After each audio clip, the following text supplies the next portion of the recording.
Hi friends, இன்றைக்கி குழந்தைக்கு எப்படி சக்கரவள்ளி கிழங்கு கொடுக்கறதுன்னு பார்க்கலாம். கிழங்கு வாங்குறப்ப பார்த்தீங்கன்னா முடிஞ்ச அளவுக்கு பிங்காக இருக்கிற கிழங்கா வாங்குங்க.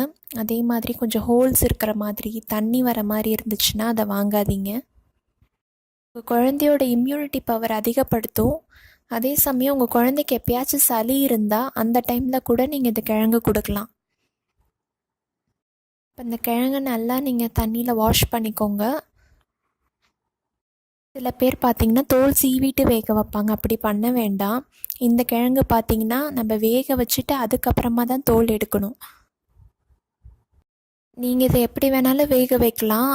ஒரு பாய்லிங் வெசலில் போட்டு அப்படியே வேக வைக்கலாம். நான் இன்றைக்கி குக்கரில் வேக வைக்கிறேன். ஒரு 2லேருந்து 3 விசில் விடலாம். பார்த்திங்கன்னா வெந்துருச்சு. 3 விசில் நான் விட்டுருக்கேன். நான் அதை தோல் உரிக்கிறேன் பாருங்கள், எவ்வளோ ஈஸியாக வருது. இப்போ இது உரிக்கிறப்ப பார்த்திங்கன்னா இன்னொரு லேயர் வரும், அந்த கிழங்குல இருக்கிற மேலே இருக்கிற இன்னொரு லேயர் ஒன்று வரும். அதுலேயும் பார்த்திங்கன்னா ஸ்வீட் இருக்காது. நீங்கள் முன்னாடியே தோலை பீல் பண்ணிங்கன்னா அந்த லேயர் உங்களுக்கு வராது. அதில் ஸ்வீட் இருக்காதனால அது சாப்பிட்றப்போ ஒரு மாதிரி இருக்கும். அதனால் வேக வச்சுட்டு நீங்கள் தோல் எடுத்தால் தான் அது கரெக்டாக வரும்.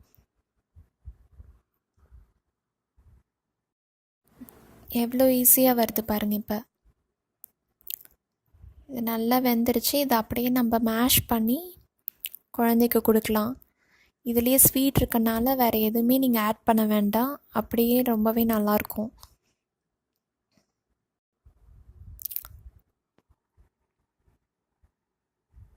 இந்த மாதிரி நீங்கள் மசிச்சு உங்கள் குழந்தைக்கு கொடுக்கலாம்.